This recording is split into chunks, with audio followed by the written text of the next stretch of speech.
Hey everybody, I'm here at the Oklahoma Energy Producers Alliance annual golf tournament in Tulsa, Oklahoma at the Hard Rock Hotel, and I get to have the honor of introducing you to people you may not know. And for us, we have policymakers in our state capital, actually pro oil and gas and pro energy and pro Oklahoma, that keep us abreast of the latest issues and will vote for what we do. But introduce yourself. My name is Josh Cantrell. I represent House District 49, which is going to be Marshall County, Carter County, and Love County, so south central part of the state, bordering Texas pretty much.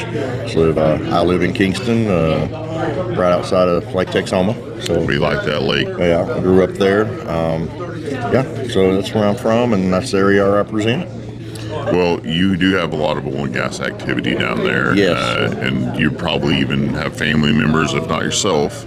So what do you think we as an industry in Oklahoma need to be looking out for this year as, sessions are going? And Well, my dad obviously worked oil and gas till he retired. He worked for T-Boone, he worked for Rainwater, he worked for all the big guys, and he spent a lot of time out in Amarillo and down around Dallas working. So, and as former county commissioner, obviously oil and gas revenues were very important to us so we could maintain the roads and bridges. But I think one of the things that might be something we need to definitely take a look at is orphaned wells and maybe some abandoned wells. Just oil and gas companies now are very, very responsible for the ecosystem.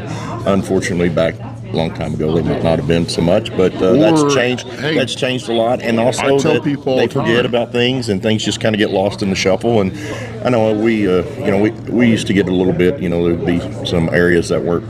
I know everybody thought was abandoned or orphan, but when in actuality it was just something they wasn't using, but it was still on the lease when the lease was still good, and there's a lot of education that has to be done to the general public on that. Energy education. They don't quite understand, and we explain to them, say, hey, they know it's there. They haven't forgot about it. They're just half a mile over the hillside, where but it's still a viable lease, and they're still using it. So don't worry about it until they completely close in the lease. So that's I try to explain to friends outside of our industry, they may have done it the best way they had available at that time, according to the parameters of the policy.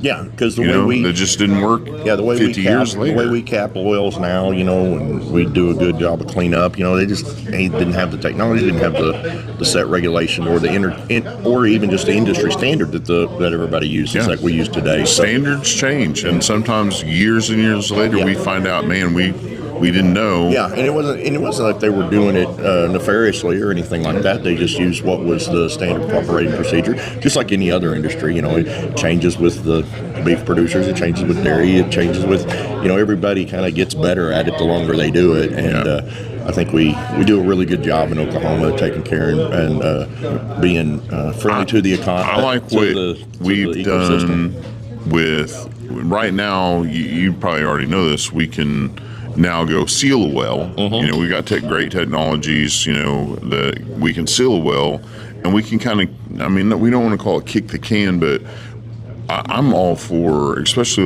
like, smaller operators, but let's save the wells. So instead of plugging and abandoning, hey, that's a forever lost well bore, maybe in 5 years we have some amazing technology that can rejuvenate that well bore into something. We've probably got wells right now that when they quit using them, the technology wasn't there to finish extracting, and we've got better technology, so it'd be advantageous for us to go back and put our newer technology on some old wells and extract some more without necessarily needing to drill anymore or popping a new hole somewhere. The infrastructure's already there, the road, the pad, the electricity, facilities. If let's just give it some time. So 5 years, that's a great deal where, hey, seal the well. We'll have all that time to see if, in 5 years we can do something else with it. Sure. It was kind of like when, my dad was in the industry, and that's when they started finding shale oil. I remember. Oh, wow. That was a huge thing. 50, 40 years ago, now everybody thought they could ever get oil and gas out of that. And then all of a sudden the technology was there, and now, you have to out there in out there in that big basin out there in Texas, it just blew up, and now we're extracting oil and gas. So it was thought out of formations we never thought we'd be able to extract. extract from. So as the technology changes, maybe some of these old wells that we had drilled out, we can actually start extracting out of those again. And new drills aren't cheap. No, they're not. They're not. So I love the idea of, hey, there's a wellbore right there. Let's use this new technology to save that wellbore that we already have the shot on the ground.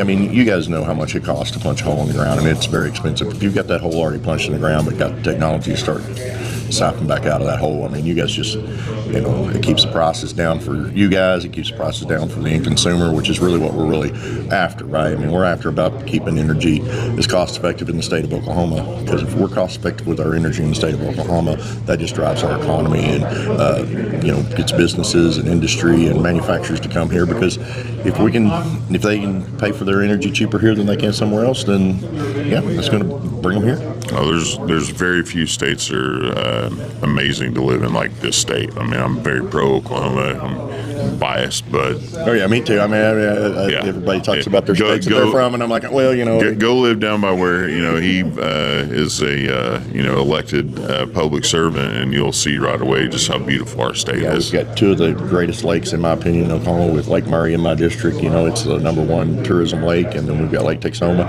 and then we got all the oil and gas industry around it, and it's still just as beautiful as it was. It's great. I mean, we get best of both worlds where I'm from. We get to play and we get to work, so it's great.